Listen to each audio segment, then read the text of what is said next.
السلام علیکم ورحمۃ اللہ وبرکاتہ۔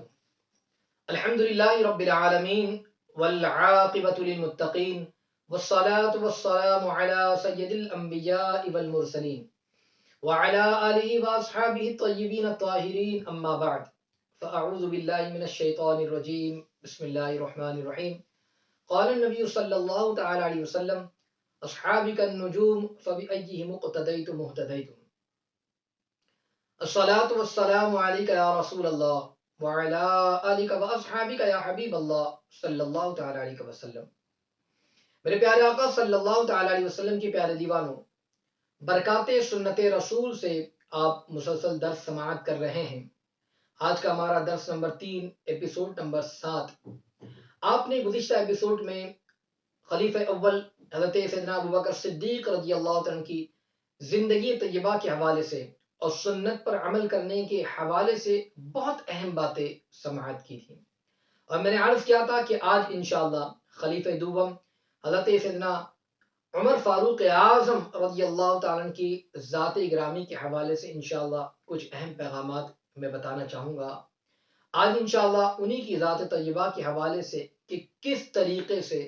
سنت پر عمل خود بھی کیا کرتے اور دوسروں کو بھی اس طرف مائل کیا کرتے، آپ سماعت کریں اور اپنی معلومات میں اضافہ بھی کریں اور سنت پر عمل کرنے کا جذبہ بھی اپنے اندر بیدار کریں۔ حضرت سیدنا عمر فاروق اعظم رضی اللہ تعالیٰ عنہ کی زندگی طیبہ کو اگر ہم دیکھیں کہ کتنے سنتوں کے پابند تھے، تو آپ کو پتہ چل جائے گا کہ حضرت فاروق اعظم رضی اللہ تعالیٰ عنہ کے دستور عمل کا سب سے زرین صفحہ یہ اتباع سنت تھا۔ وہ کھانے پینے، پہننے اوڑھنے، اٹھنے بیٹھنے، غرض کے ہر چیز میں اسوہ حسنہ کو پیش نظر رکھتے، اور رسول اللہ صلی اللہ علیہ وسلم نے زندگی ہمیشہ فقر و فاقہ میں بسر کی تھی، اس لیے حضرت عمر فاروق اعظم رضی اللہ تعالیٰ عنہ نے بھی روم اور ایران کے شہنشاہی ملنے کے بعد بھی فقر و فاقہ کی زندگی کا ساتھ نہ چھوڑا۔ آپ اسی روایت سے اندازہ لگائیے کہ حضرت اکرمہ رضی اللہ تعالیٰ عنہ سے مروی ہے کہ حضرت حفصہ اور حضرت ابن مطیع اور حضرت عبداللہ ابن عمر رضی اللہ مولا تبارک و تعالیٰ عنہ نے حضرت عمر رضی اللہ تعالیٰ عنہ سے عرض کیا کہ اگر آپ اچھی غذا تناول فرماتے تو یقیناً وہ آپ کے لیے قوت بخش ہوتی۔ آپ نے فرمایا، میں چاہتا ہوں کہ تم میری خیر خواہی میں بات کہہ رہے ہو، لیکن میں نے اپنے دونوں ساتھیوں یعنی حضور رحمت عالم نور مجسم صلی اللہ تعالی علیہ وسلم اور حضرت ابوبکر صدیق رضی اللہ تعالیٰ عنہ کا طرز عمل دیکھا ہے، اگر میں وہ طرز عمل چھوڑ دوں گا تو میں جنت میں ان کا قرب کیسے پاؤں گا؟ میرے پیارے آقا علیہ السلام کے پیارے دیوانوں، ہمارے پاس اگر تھوڑا پیسہ آ جائے تو ہم اپنے ماضی کو بھول جاتے ہیں، اپنا پاسٹ ہم بھول جاتے ہیں، اور دنیاوی عیش و آرام کے اندر اپنی زندگی کو گزارنا شروع کر دیتے ہیں اور دین کو پسے پشت ڈال دیتے ہیں، اور پھر سنتوں پر پابندی کی بات تو بہت دور کی ہے، ہم شریعت کے نافذ کردہ احکامات ہی سے بیزاری کا اظہار کرنے لگتے ہیں۔ کاروبار میں مصروف ہو گئے تو نماز کو بالکل خداحافظ کر دیا، اب نماز پڑھنے کے لیے وقت ہی نہیں ہے، بزنس، کاروبار، کام اتنا بزی شیڈول ہو گیا کہ نماز کا وقت آیا اور چلا گیا، ہمیں اس کی کوئی فکر ہی نہیں ہوتی۔ دن بھر دکان پر محنت کرنی ہے، اس لیے روزے کو بھی نہیں رکھتے اور عذر بیان کر دیتے، ہوتا نہیں ہے، کام اتنا زیادہ ہے کہ روزہ رکھ کر یہ سارا کام ہو نہیں پاتا ہے۔ اور اسی کے ساتھ ساتھ غریبوں کی مدد تو کجا، ہم ان سے نفرت تک کرنے لگ جاتے ہیں اور انہیں نچلے طبقے کا شمار کرنے لگ جاتے ہیں، بلکہ ہم اپنی ماضی کو نہیں یاد کرتے، ہم اپنے پاس کو نہیں یاد کرتے، بلکہ دوری اختیار کر جاتے ہیں، اور اگر وہ ہمارے پاس یا ہماری محفل میں آ جائے تو ہم اس محفل میں بیٹھنا تک کے گوارا نہیں کرتے۔ یاد رکھیں کہ دنیا فانی ہے اور اس کی نعمتیں بھی ختم ہو جائے گی، آخرت میں نیک اعمال ہی کام آئیں گے، اس لیے اگر خدا نے دولت دی ہے تو اچھا کھائیے، اچھا پہنیے، لیکن خدا را آپ کی زندگی میں کبھی بھی دین سے دوری اور دین سے بیزاری یہ نہیں آنی پائی، ورنہ دنیا اور آخرت دونوں کے دونوں تباہ ہو جائے گی۔ حضرت سیدنا عمر فاروق اعظم رضی اللہ تعالیٰ عنہ کی زندگی اگر ہم دیکھیں، قیصر و کسریٰ کی عظیم سلطنت جن کے نام سے لرزتی تھی، ان کا حال یہ ہے کہ فقر و فاقہ اور تنگی کی زندگی صرف اس لیے بسر کر رہے ہیں کہ رسول اللہ صلی اللہ علیہ وسلم کی سنت مبارکہ ہے۔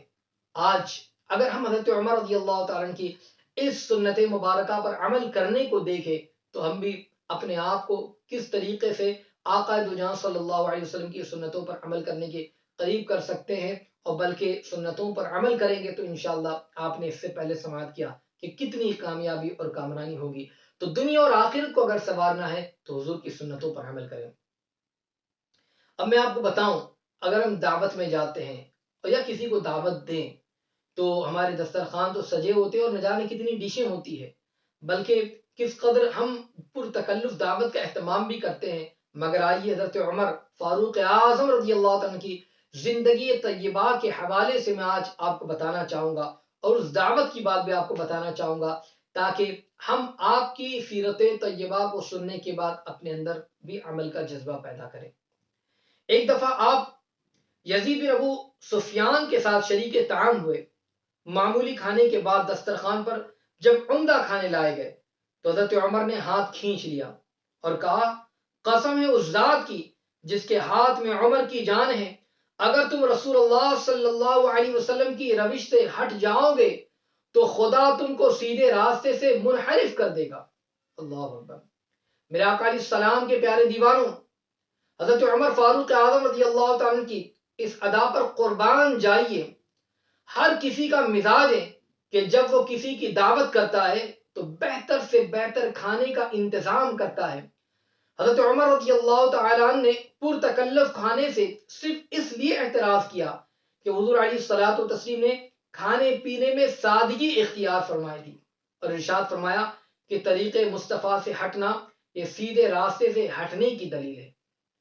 آپ دیکھیں آج ہمارے دسترخوان سجے ہوئے ہوتے ہیں، کاش ہم سنتوں کے مطابق کھائیں پیئیں، بلکہ دسترخوان سجا ہوتا ہے، آج ہم بسم اللہ شریف تک نہیں پڑھتے، کھانے کی بعد الا ماشاء اللہ الحمدللہ تک نہیں کہتے۔ ہم نے اس پر عمل کرنا ہے اور اللہ کا شکر ادا کرنا ہے۔ دیکھیں حضرت عمر رضی اللہ تعالی نے کیسا پیغام عطا فرمایا۔ بلکہ صحابہ کا طریقہ تو یہ تھا کہ وہ کوئی کام کرتے تو اس میں یہ دیکھتے ہیں کہ میرا آقا علیہ الصلوۃ والتسلیم نے کام کیا ہے، اور وہ کس طریقے سے۔ آپ اس آیت اس حدیث مبارکہ سے اندازہ لگائیے، اور اس روایت سے اس کا اندازہ آپ کو بخوبی ہو جائے گا کہ حضرت عبداللہ بن عمر رضی اللہ عنہ تبارک و تعالی عنہما کا بیان ہے کہ میں نے حضرت عمر رضی اللہ تعالیٰ عنہ کو دیکھا کہ وہ حجر اسود کو بوسہ دیتے تھے اور فرماتے تھے، کیا فرماتے تھے؟ اما واللہ لقد علمت انك حجر ولولا انی رأيت رسول اللہ صلی اللہ تعالی علیہ وسلم يقبلك ما قبلتك۔ مجھے معلوم ہے کہ تو ایک پتھر ہے، اگر میں نے حضور علیہ الصلوۃ والتسلیم کو تجھے بوسہ دیتے نہ دیکھا ہوتا تو میں ہرگز بوسہ نہ دیتا۔ میرے پیارے آقا علیہ السلام کے پیارے دیوانوں، حجر اسود کو بوسہ دینا عبادت ہے، اور اسے بوسہ دینے کی متعدد فضیلتیں جو ہے احادیث مبارکہ میں وارد ہوئی ہے، مگر عاشقوں کا مزاج تو یہ ہے کہ محبوب نے جو کام کیا وہ کریں گے۔ حضرت عمر رضی اللہ تعالیٰ نے یہ فرمایا کہ میں حجر اسود کو بوسہ اس لیے نہیں دیتا کہ وہ حج یا عمرے کے معمولات میں سے اس سے گناہ مٹتے ہیں، یا بوسہ دینے سے فلاں فلاں فضائل حاصل ہوتے ہیں، یہ ثواب ملے گا وہ نیکی ملے گی، نہیں، بس میں تو اس لیے بوسہ دیتا ہوں کہ میرے آقا علیہ الصلوۃ والتسلیم کو میں نے بوسہ دیتا ہوا دیکھا ہے۔ آپ اسی سے اندازہ لگائیے کہ ان کا طریقہ کیا تھا کہ حضور علیہ السلام نے یہ کام کیا ہے، ہم نے کرنا ہے۔ آج بتائیے کہاں ہم طریقے پر عمل کر رہے ہیں، کتنی سنتوں پر عمل کر رہے ہیں۔ کاش ہم اس روایت کو سننے کے بعد ہم بھی اپنے اندر ایک جذبہ پیدا کریں کہ آج کے بعد انشاءاللہ ہم بھی یہ جانیں گے آقا دو جہاں صلی اللہ علیہ وسلم کی سنتیں کیا ہے، اور پھر اس کے بعد انشاءاللہ اپنی بقیہ زندگی اسی سنت پر عمل کرتے ہوئے گزاریں گے، کامیاب اور کامران ہو جائیں گے انشاءاللہ۔